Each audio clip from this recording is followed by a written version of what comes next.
Your micros. You're already on. Okay, so here we are online. Hello, everyone. Welcome, welcome to our Unlimited Network Mastermind. We do this every Saturday at 10 a.m., and we are committed as conscious entrepreneurs to really build up our success from the inside out. And one of the things that we love to do lately is to study this book of Catherine Ponder, The Dynamics, Laws of Prosperity.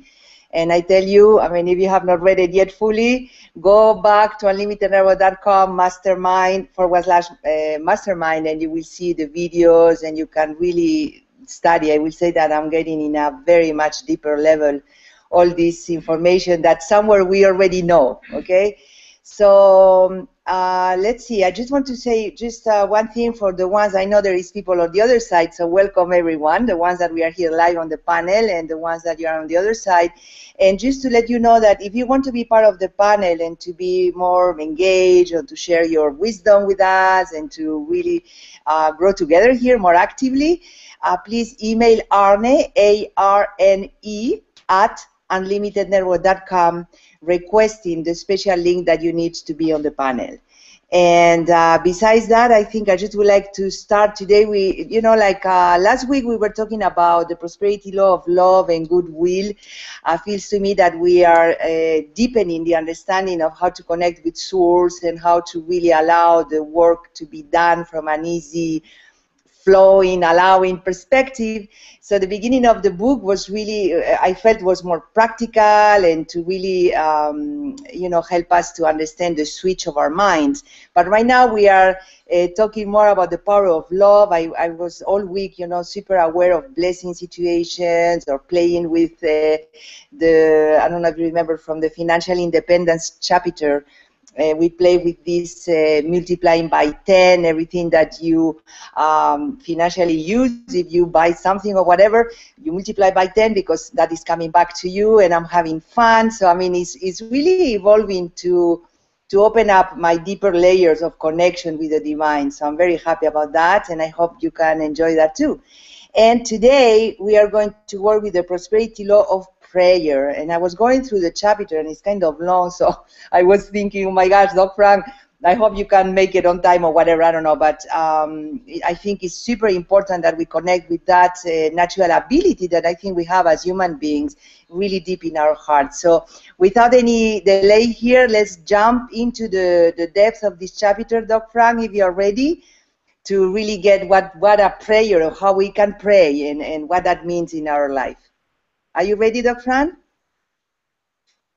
Maybe not. I am ready. Yes. Here I come. Yes. Well, good morning, everyone.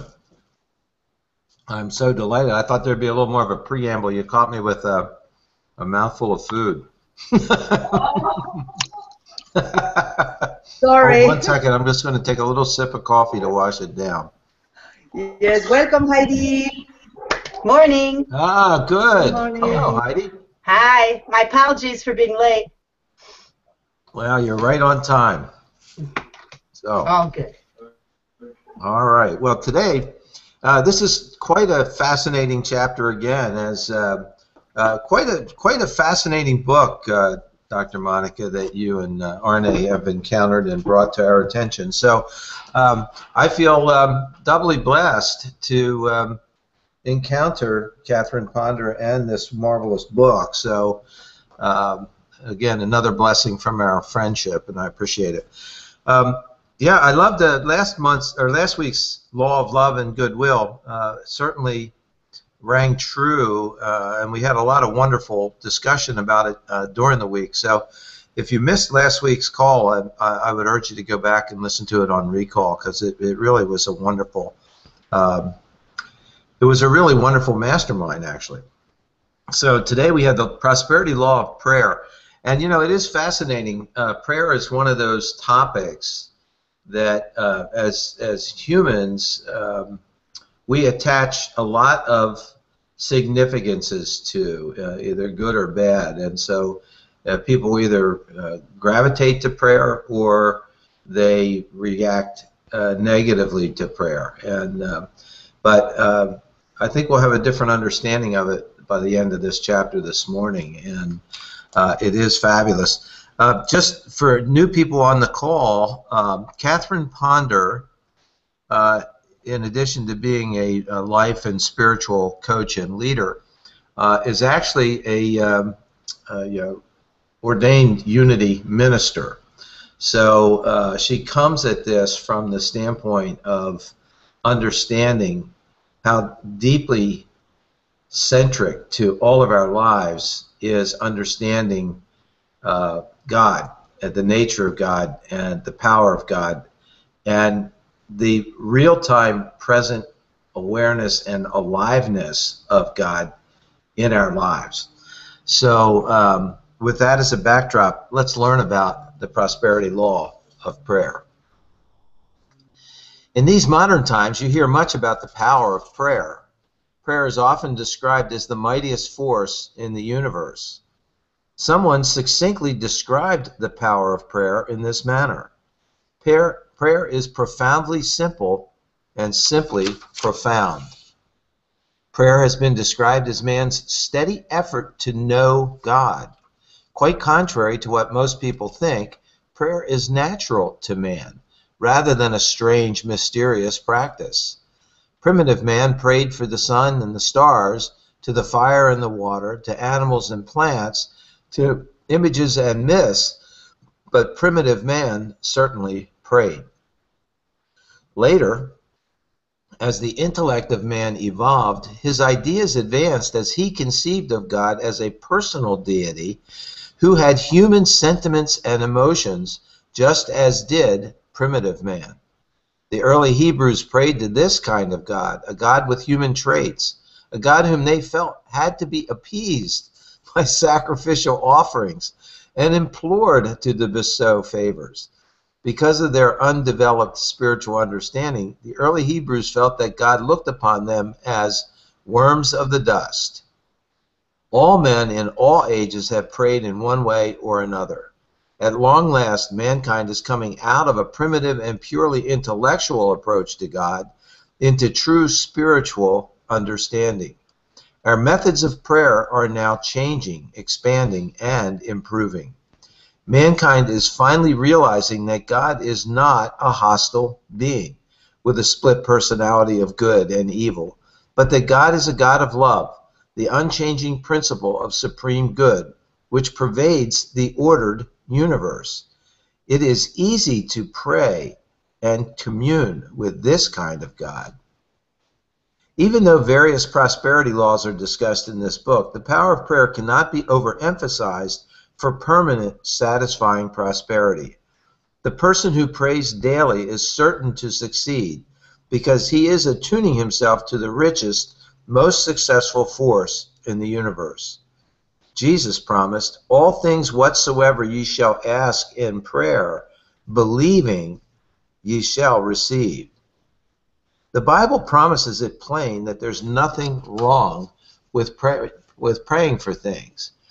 Many people have not employed the power of prayer because they because they have the erroneous idea that it is wrong to pray for things. Emmett Fox once described the power of praying for things in this manner. Prayer does change things. Prayer does make things to happen quite otherwise than they would have happened had the prayer not been made. It makes no difference at all what sort of difficulty you may be in. It does not matter what the causes may have been that led up to it. Enough prayer will get you out of your difficulty, if only you will be persistent enough in your appeal to God. Let me share with you 4 basic ways of praying so that everything will be all right. General prayer. First, there is general prayer. General prayer is praying to God as a loving, understanding Father in your own private way. It can be on your knees or in any comfortable position. It can be expressed in spoken words or silent communion. It can be with a prayer book before you, or it can be by browsing your Bible, dwelling upon favorite passages, or paraphrasing them to meet your need. A good way to begin using a general prayer is to take the Lord's Prayer and to consider each line of it silently and verbally. I know that deep spiritual power is contacted and brought alive when one repeats the Lord's Prayer over and over, either silently or verbally. As for the power of calling on the name Jesus Christ, Charles Fillmore has written, Jesus Christ still lives in the spiritual ethers of this world and is in constant contact with those who raise their thoughts to him in prayer. The mightiest vibration is set up by the speaking of the name Jesus Christ. This is the name that is named far above all rule and authority, the name above all names, holding in itself all power in heaven and in earth.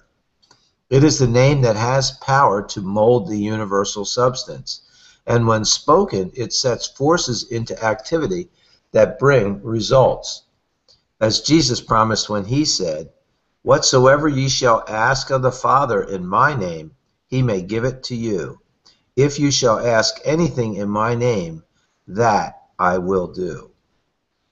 Another powerful way to pray generally is invoking the name, presence, and power of Jesus Christ, is by mentally imaging Jesus taking care of anything, of any situation or person that bothers you.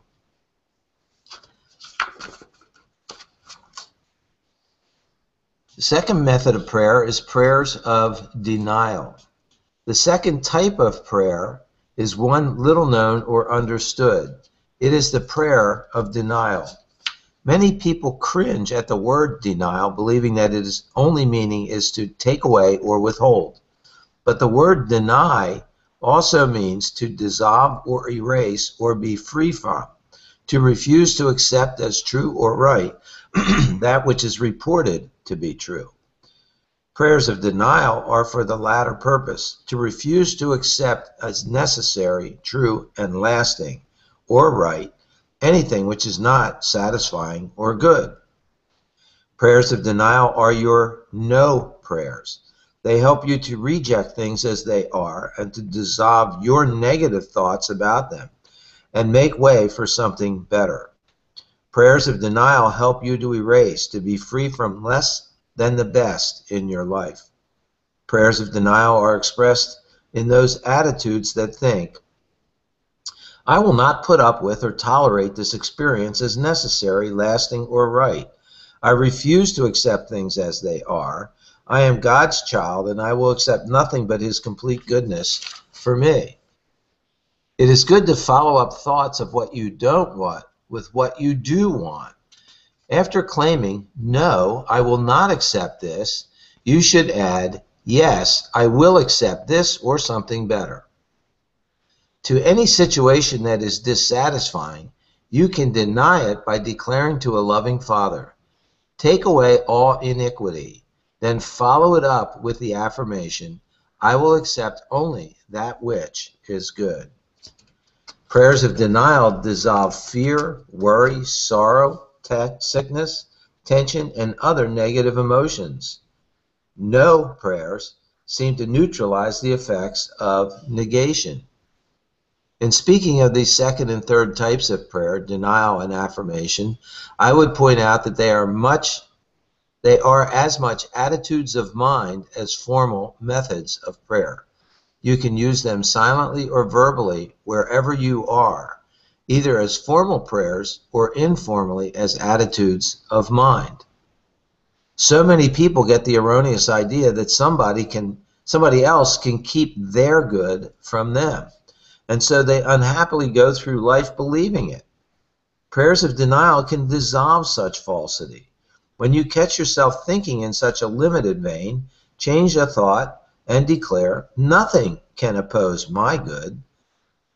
One of the greatest problems of mankind is how to overcome and dissolve fear. When you can overcome your fear of any problem, you have gained control of it. It no longer controls you, and you are well on the way to solving it. A powerful prayer to deny fear is, perfect love casts out fear. If people only knew how to say no to unhappy experiences rather than to bow down to them. The Hebrews were warned repeatedly not to bow down and worship false idols or gods. The gods of unhappiness, lack, and limitation are heathen gods, which are still with us. They cause us as much havoc as did the Hebrews' worship of false gods. The denial attitude of mind does not invite trouble by discussing it. The denial attitude of mind mentally says no to talk of others which emphasizes less than the best, or that gives attention to what you don't want to experience. Instead of multiplying problems by discussing them loud and long, instead of fretting about world conditions or the problems of others, do whatever you constructively can to make them right. Use the no, I will not accept this as lasting, permanent, or necessary attitude toward all. When people try to upset or bother you with a lot of negative talk, mentally say, no, no, no, I do not wish to hear this. I do not accept this as true or necessary. For financial affairs, here is the prayer of denial. Regardless of taxes, high cost of living, or the high rate of unemployment, my financial income can and does increase richly now through the direct action of God.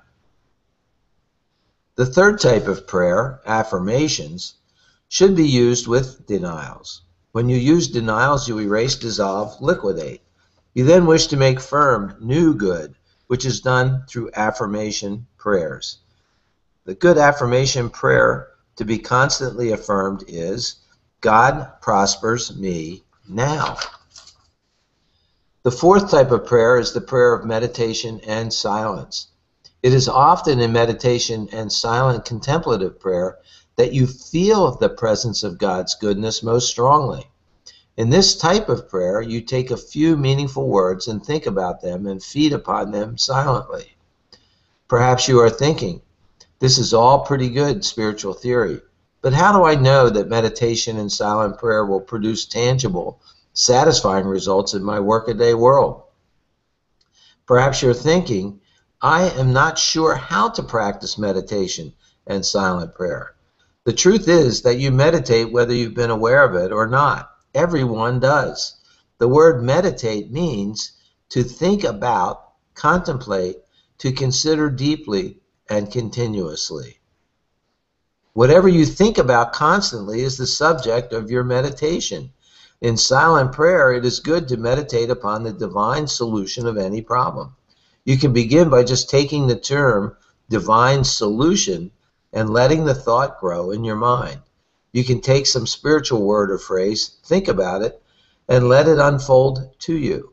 Or you can simply clear your mind, close your eyes, turn your attention within your own being, and think of God, love. God is love, peace, or any such idea that gives you a feeling of oneness with good in a relaxed way. It is through silent meditation that I often plan my days, my lectures, and my writings. It's not necessary to be highly developed spiritually to use the power of silent meditation effectively. I use the power of meditation often while in the business world. Some of the most thrilling results are realized when we take up a problem, sit alone, and meditate as follows. The divine solution is the sublime solution. I accept and claim the divine solution in this situation now. Everyone should take time daily for quiet and meditation. In daily meditation lies your secret of power. You may be so busy with many activities and demands that you feel you have no time to go apart. As you begin to daily practice meditating, you will discover that some of your activities and demands are no longer necessary, and that it is best to let them go. Rather than neglect your quiet time of meditation and aloneness with yourself and your Creator. When you withdraw from the world for meditation, it is best not to think of your failures. Instead, calm yourself and center your attention on God and His almighty goodness. Until you have practiced the presence of God in this simple way, you can have no idea how it quiets all physical nervousness, all fear, all oversensitiveness, and all the little raspings of everyday life. A time of calm, quiet waiting, alone with God, is one of the most restful is one of restfulness and renewal. Of the 4 types of prayer, general, denial, affirmative, and meditative, use whatever type seems appropriate to you at the moment, and perhaps blend the several types. But pray often. It can be the secret of peace, power, and plenty.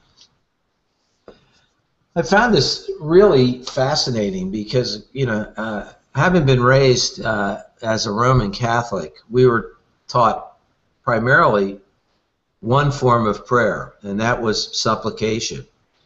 And I became to think of this as like God is this great big slot machine in the sky, and you sit down here on your knees with your hands up in this prayerful petitioning pose and go, "Dear God, please send me this," and then we pull his right arm down and we wait for the 3 watermelons or 3 sevens to appear and grant us our petition. And it seems to me that I know I was troubled by the idea and the admonition that we can read in the Bible and other teachings about pray ceaselessly. And you think to yourself, now, how on earth can you get anything done in life if you're sitting around praying ceaselessly? And what was really fascinating is when I came to understand, hold on, I'm sorry. I came to understand the idea that any thought that you think is literally a prayer.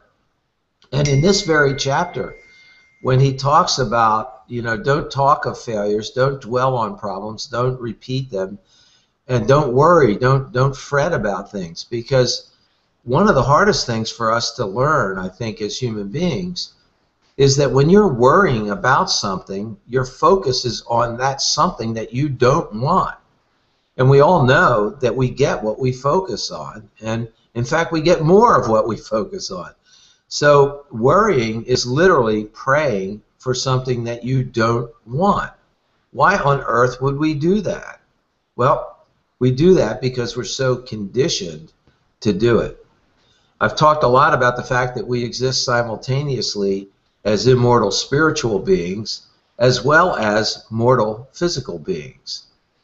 The challenge for all of us is that we are very well indoctrinated and grooved in on all of the physical attributes of our human nature, but very few of us are ever really trained to employ, augment, expand, or utilize our spiritual powers and attributes.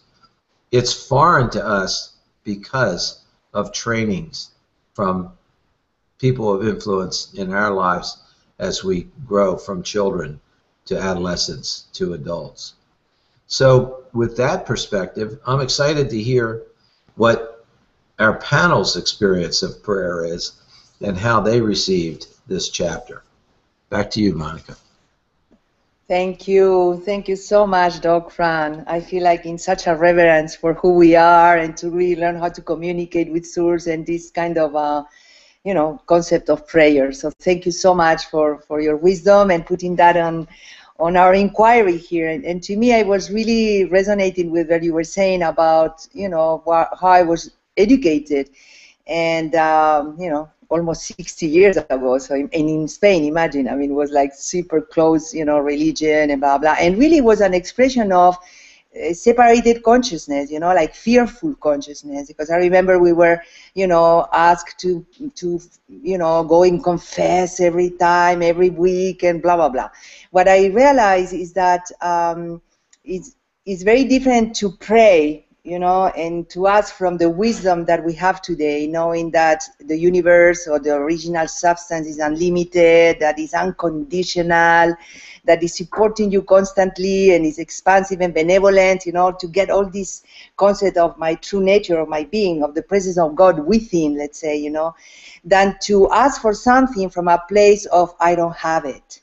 And I remember, I spent a lot of time, especially as a little girl, praying for my parents to come back together, and I was like so trapped in the separation that of course they didn't come. And of course, 30 years later or whatever, I could understand, that really the lesson was to heal that sense of separation inside me if I decide to wake up, But that switch, between asking from guilty, my knees, and repented, whatever, to really open your hearts to whatever you are in the moment, knowing that whoever is listening, that God or that presence or Jesus, if you are familiar with it, that I consider a really good friend in my, spiritual realm. I will say to do it from a place of consciousness, a place that we know who we are and to engage from that. So I think it's a great shift. But I would love to hear all of you here again and go back and forth. I have another little point here, and it's about how powerful was the prayer of, I don't know if you remember, I think it was chapter 1 or 2, or really the beginning, that she was saying something like, be still and know that I am God at work in this situation. That, for whatever reason, became a mantra in our family here, right, Arne?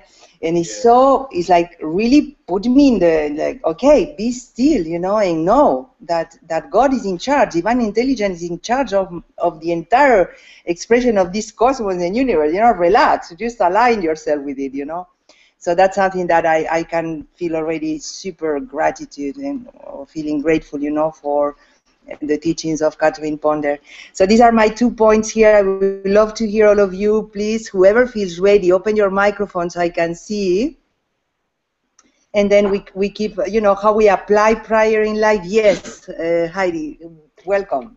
Well, I'm always ready to share. What's so fun for me about finding this group is I had found Catherine Ponder because I go to a Unity church. I just started going a few years ago. But I came upon Catherine Ponder, and I'm not even exactly sure how and when. But I remember my mom is from Germany. She came over here in 1955. The people that she lived with, they had this little book called The Daily Word, which is the book from the Unity that you read every day, okay? And she fell in love with it. So she gave it as subscriptions to everybody, and anything happened, boom. Mom she called the church in Missouri. I'm calling the church in Missouri for my dog when it was dying, for my dad when he was sick. Doesn't matter. You called Mom. She called this church. Everybody prayed. And I laughed because I know we skipped over just before the prayer of denial. If you read the paragraph just before, they were it was at page 155. Catherine Ponder talked about her son and said her son's friend, he came across a friend he hadn't seen in a while, and the friend asked, oh, how's your mother? And he says, she's fine, except she prays too much.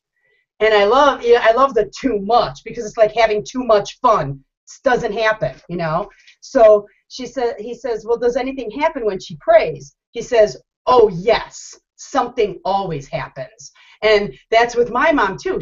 There's something where if I got anything, I just call her, Mom, here, I'm just handing it over. You pray about it as well, because I know that'll happen. What's fun for me, I read this book several years ago, can't even find my copy. So to have the downloaded, what I like to do every week is I like to not pre-read it so that I come to the call with this freshness of mind and spirit, because I don't want to even find my old copy, because whatever I underlined in that copy was where I was then.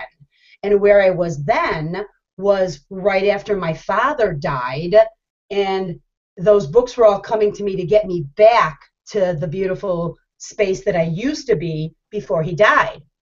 So it's always interesting because at our church last night, every month we have a conscious movie night, and we were studying the past 4 weeks Abraham Hicks, and we were doing the DVDs on Ask and It Is Given. And when Dr. Frank was talking about, that in Catherine Ponder's book she was talking about just being accepting, that I will accept only good. And my friends laugh at me because when they'll say something, well, Heidi, this and this, and I'll go, that might be your reality, but it's not mine. And they just look at me like I'm crazy. And I was at an internet marketing workshop a couple of months ago, and the man says, well, if you make the subject line really exciting, people will open it. He says, do you have a dog? I said, yeah. He says, well, if I sent you an email and the subject line said, oh, flea infestation of dogs, beware, you'd open that, right? And I said, no, I wouldn't. He says, what do you mean you wouldn't? I said, because that's not my reality. I said, I do not want to be thinking about my dog might get fleas, so my dog doesn't get fleas. He says, well, that's just stupid. I go, again, that might be your reality. And this is like this millionaire who's trying to tell me how to make a subject line, right? And then the same with the other day, one of my friends says, one of the headlines in the news was about some sex offender in the area, and she's like, oh my gosh, be glad you don't have children. I said, well, I wouldn't even read that headline. She says, well, you'd read the article, you'd want to know. I said, yeah, that's the difference between you and me. I wouldn't even read the article. I said, I would just bless my children, know they're safe, la la la. And I love that people think I'm crazy because I think like that, and I chuckle because I wasn't raised Catholic, and I find that a lot of people that, as I meet them, that start with, like Dr. Frank did, well, I was raised Roman Catholic, I'm like, oh, wow, yeah, there was a lot of deprogramming that needs to be done. When I'm blessed, very blessed to be raised by two parents that never shoved any special way of thinking or nothing down our throats. My dad had his private prayer time. My mom had her private time. So for me, this is just the way I just naturally thought and went through life based on the little songs they taught us in Sunday school class. So I always believed Jesus was my best friend. I always knew I could just go through life and be trusted and la la la. So this is so fun to welcome and finally find the energy. Everybody else is coming to my way of thinking. Yahoo! Thank you. Wow, thank you, Heidi. I love your aliveness, and you really make me, you really help me, supporting me now to integrate this right, that we have to decide where I put my attention on. I love the example that you put about the dog. And I live right now in a place where there is a lot of possibility, let's say, to stay focused on what I want instead of what I don't. And oh my God, it's a very, very, interesting moment right now in my community and changes and all that stuff, And it's interesting to me because I try to don't be part of by disconnecting, instead of don't be part about whatever by saying, that's not in my world. I don't want to focus on that. I am not interested, So to really take the... No, I'm sorry, if I could just share one more thing from the DVD last night from the Ask and It Is Given. I don't know if anybody studied the book, but they talk about the vortex, and she was saying that when you're in the vortex, there's a great YouTube one that sometimes I put on just as I'm doing paperwork, and she just, for about 15 minutes, she'll say, when you're in the vortex, you feel fantastic. When you're in the vortex, everything is great. When you're in the vortex, it's all positive. So I just let her throw that in my consciousness. And she says, here's what the problem is. When you're living in the vortex and the other people that aren't, you're trying to help them and you give them all this advice and things. She says, but you know what? They can't hear you. So it's like having this wall between. So the more you try and think you're going to help them by telling them stuff, they really can't hear you. And so now I'm thinking about all these people that I'm trying to bring up into my world, and I'm going, oh my gosh, they can't even hear me. What a great example. But so when she says when you're in this world and you step out to help them, you're going down into their lower consciousness. She says you're not going to help anybody there. Stay there. If they don't get it, just stay in your positive world and they'll get it. Just, Thank you so much. Thank you. I learned also, I don't know if you're familiar with Matt Kahn, M-A-T-T, and then it's K-A-H-N. You can find it in YouTube, and it's kind of a spiritual teacher now, like channels, higher frequency, ascended master consciousness and all that stuff. And I feel super attracted to it and very relaxes me inside, whatever the language, And then he says like I love what you said right now, because it really takes the courage to be with my authenticity in the moment, like I don't have to save anybody. It's not my job. Everybody's light already. Everybody's doing their journey, and all that stuff. And at the same time, I enjoy, thanks to Matt Kahn, to bless everything. It's almost like it's not that I have to know logically what is going on here, but I bless you. May you be blessed with whatever, peaceful or prosperity or good vision or wisdom, whatever it is that I'm looking for, like that I would like to perceive, So I offer that, and then, just to keep going in my own frequency. So I think we are practicing, all of us, that. I remember last chapter that was about love really helped me to get that too, like to bless. And I don't know if can you hear me? Yes. So thank you so much, Heidi, for that. I think it's so powerful that we can fine-tune what works for each of us individually, and maybe we need to spend 1 year, like you were saying, repeating something, and then the following year you let go of everything and you are more connected. We never know, but for sure to trust what resonates with us in the moment, and to apply it and to start to enjoy our lives. I mean, to really be conscious of our own frequencies. I love when you say be in the vortex. By the way, when we finish this book, we have the idea of studying Abraham Hicks, the Money, what is that book? The Money and the Law of Attraction. I think so. We can prepare each other here to really understand that language, of being in the vortex and being just busy with how we vibrate here, and how connected we are. So thank you very much, Heidi. Let's mute our phones here to see if anybody would like to open the call and to say something. Yes?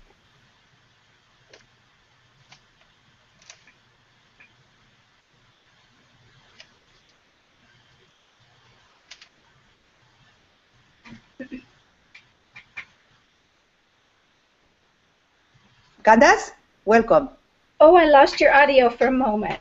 Okay. Well, I sat here and was inspired. I've worked with Unity quite a lot. I worked with a prayer chaplain program in Unity, and in fact have taught, new prayer chaplains as they're coming in, workshops and so on. So I wrote a prayer for us that we all move forward aligned in spirit, with a deeper understanding of the power of prayer in our lives and the willingness to use it on a regular basis to make our world and the world a better place, reflecting the true nature of who we are: divine, excellent, wonderful, and abundant. That's my offering for now. Thank you, Candace. Thank you very much. So let's see if we I see any other. Do you want to share on it? Yeah, of course. I have to mute myself. 1 second.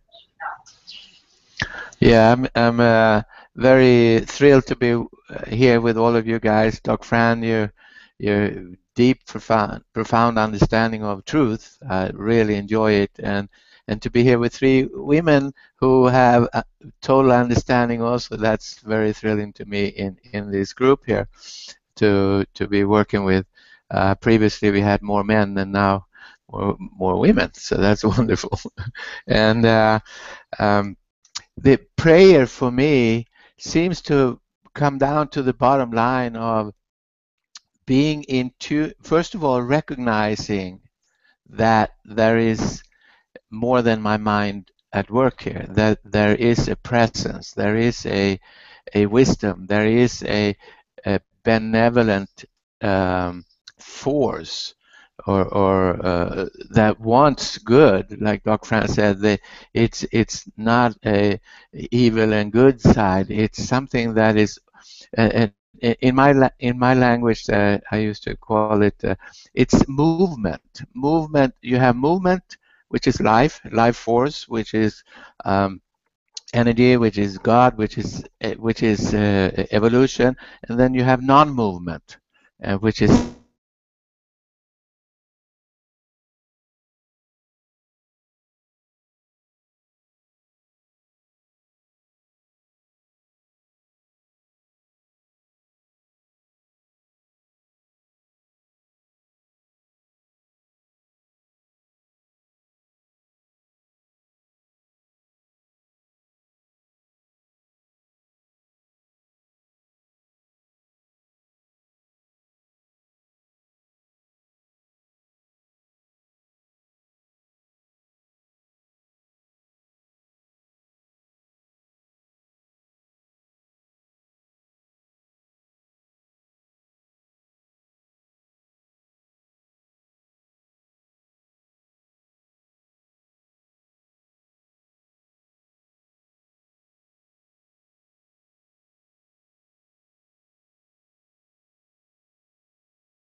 It's still on. Can you hear us? Yes. Okay. Great. Sorry about that. Yeah. Are you guys there? Okay. Now I I don't can know hear if you, but I missed you for a little bit there. yeah, we went into the jungle telegraph. We have special means of transmitting.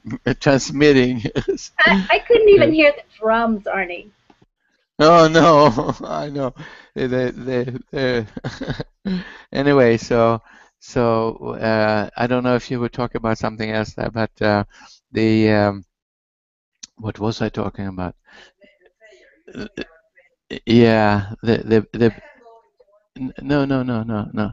So prayer being tuning in to the now, that there is something going on here, to the presence of being here, and you can call it just in as a prayer. Hey you know, I want this, I don't want that, and all that stuff. But just to tune in feels so fantastic. Okay, let's focus, let's be here. That is a form of prayer, and recognize for me, and recognizing that that energy, uh, um, uh, that is being created by my awareness of that there is something more going on here, and allowing that to exist. It feels good, and lately I've done it more and more consciously in that way, and I've got some really good results coming in from left and right, and I call them miracles because they were unexpected. They were against the expectation. I had a pair of sunglasses, $400, broke, completely smashed. Supposedly a warranty, but they were like many years old. So I sent them in for warranty. They said, sorry, it's too late. We don't. There is no warranty on these glasses. There's been many years now. So I said, I gave up. Okay, that's what you say. There's nothing to do about it. Then I get a package in the mail that said, with new glasses, brand new glasses from that company, saying, I don't know what it's saying. It's just giving me free glasses, which they told me they were not going to do. So I got the glasses anyway. I call that a miracle. And I've had several other occasions lately where the monies, even on money level, money coming from. Yesterday I had somebody who I made I gave a product many years ago. Okay, you sell this, and when you sell it, you give me the money. I haven't heard a word about it for years, and suddenly yesterday, I got a check for that. It's like, oh, thank you.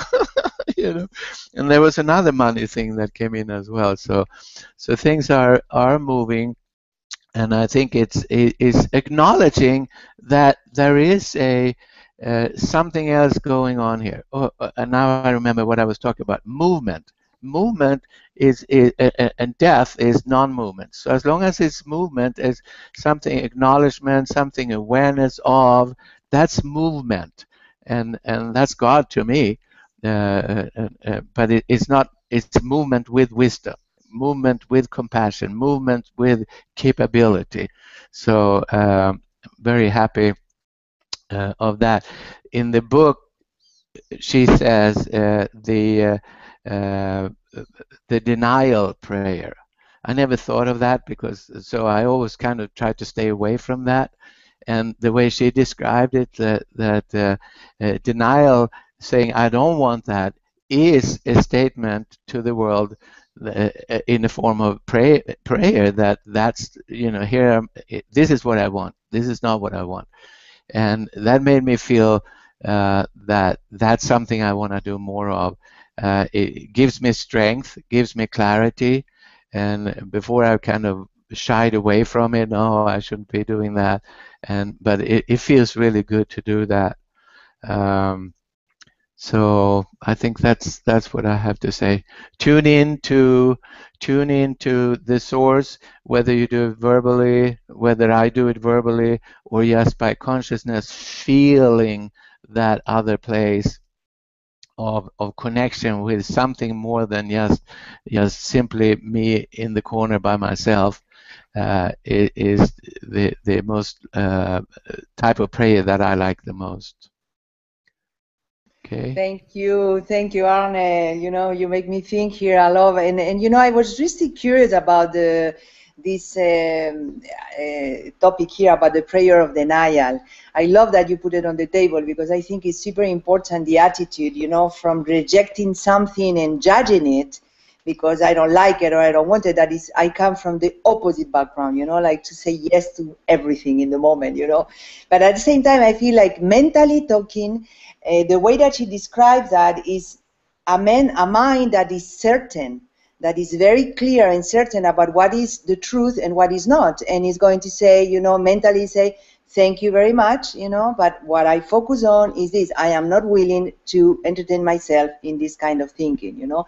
So denial, that for whatever reason, denial means to me that you can, until now, you know, you get unconscious or that you don't face the truth or something like that. The way that I interpreted myself, you know, is a word that is not something that I'm looking for or I was looking for. But in this case, I do see the, you know, the difference between denial because you are unconscious and you don't want to face shadows, let's say. That shadow is a big aspect of my work, you know. And the more you resist it, the more it persists, or the more you judge it, the more it's going to be there in your life, you know, so that we know. To the denial of the way that she says, that feels to me like really based on clarity and confidence of who you are, you know, and to say, this is not admissible, this is not, how do you say, I will not put that with or tolerate, you know, I will not tolerate this because this is not the truth. And comes from a place of embracement to a higher frequency instead of rejecting or judging what it is. Just you say no to it because it's not the truth. You know, you say no to it because you know who you are. You say no to it because you start to really vibrate higher and put your attention in something that you know is in alignment, you know, with source. So that's huge for me. I have to read this little thing more, you know, because it really requires me to be so sure, you know. It's almost like when she said in the beginning about expecting, you know, you expect the best outcome here, you know, you really expect what you are looking for, right?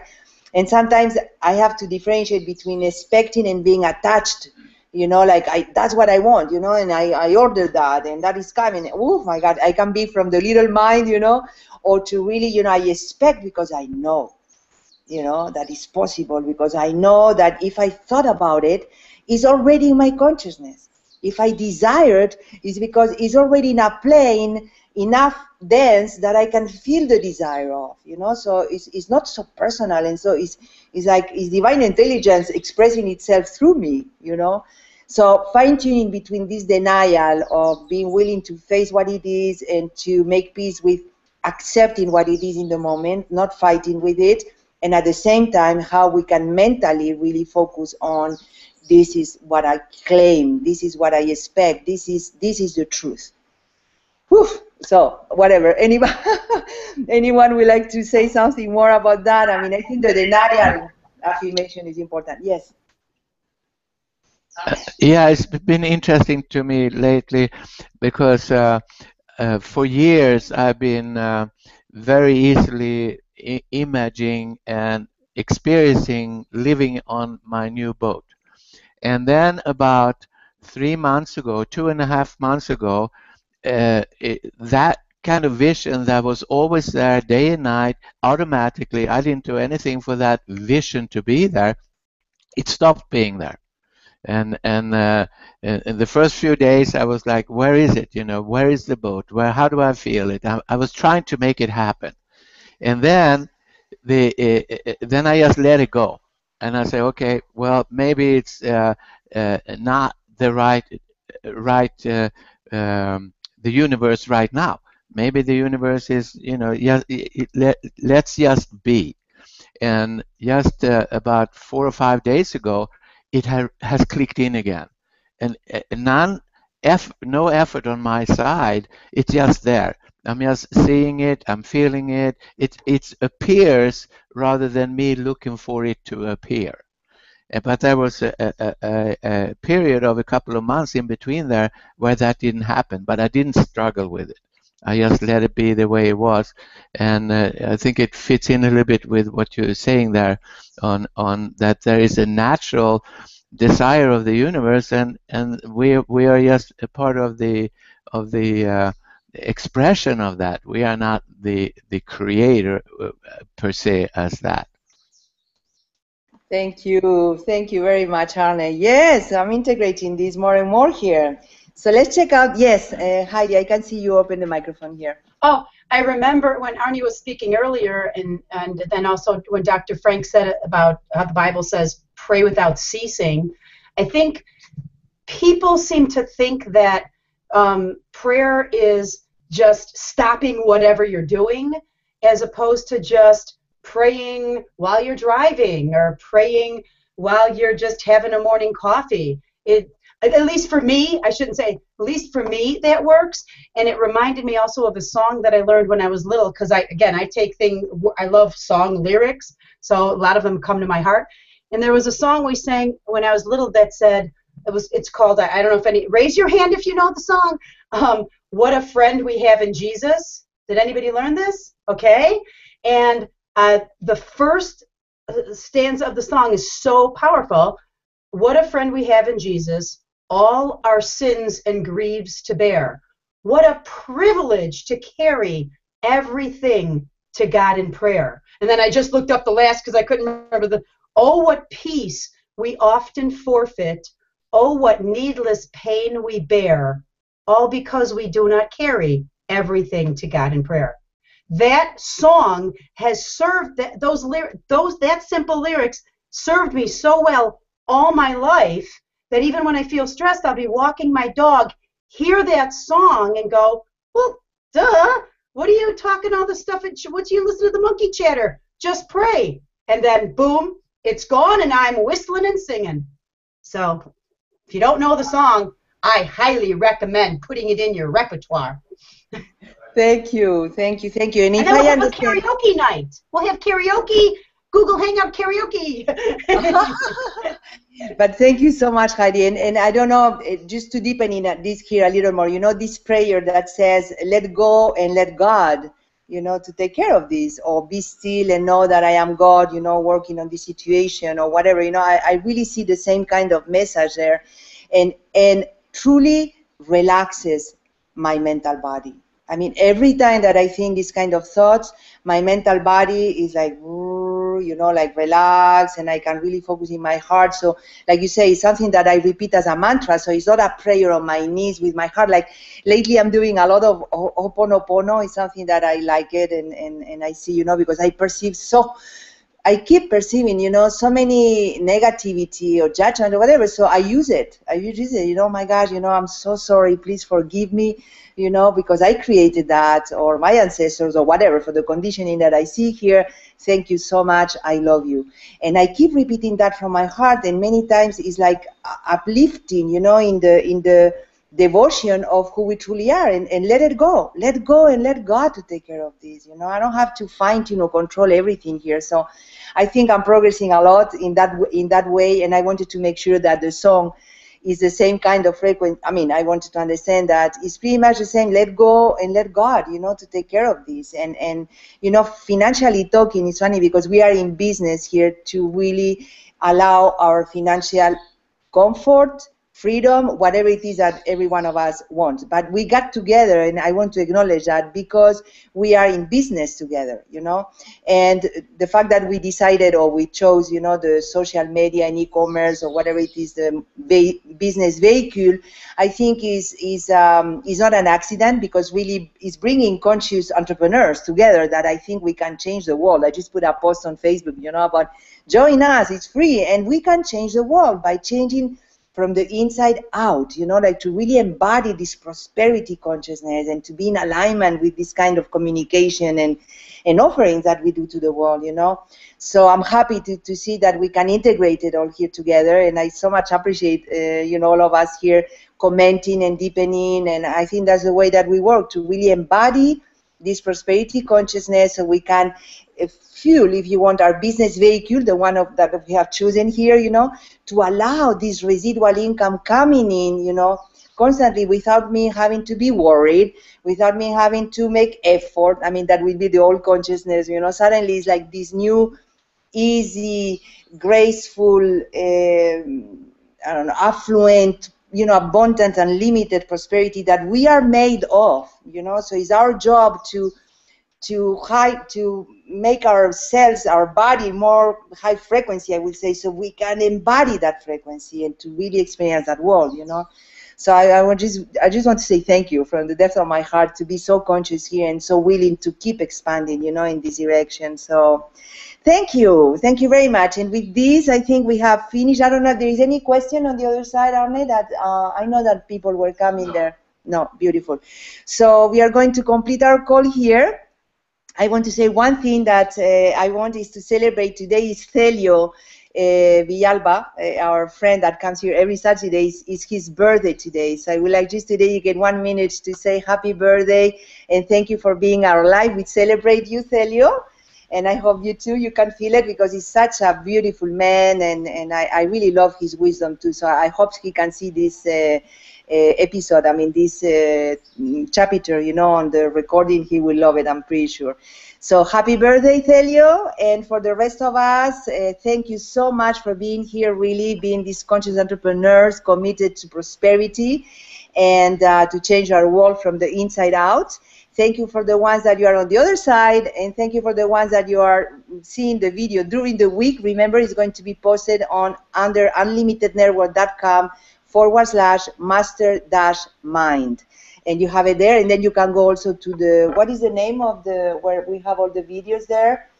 Just click the Mastermind and Archives. Archives, exactly. You can click on the Mastermind button, you roll down, and there is Archives, and you have all our videos right there. So you feel like you lost one chapter or something, go back and listen to it. And besides that, we are right on time. We expanded time today even. So thank you. Thank you, everyone. Have a wonderful, wonderful, prosperous week. We get together next Saturday. Is going to be the 27th. So remember, now we are in the solstice, summer solstice, tomorrow, 21st of June. I just wish you to relax into allowing this longest day of the year. And to celebrate, this energetical moment of receiving the crops and all that stuff. I will put a post on Facebook. So go to facebook.com/Dr. Monica, because you will see whatever I'm going to say about the solstice. We'll see about that. But thank you, everyone. Have a wonderful week, prosperous in your heart, and see you next Saturday. Thank you.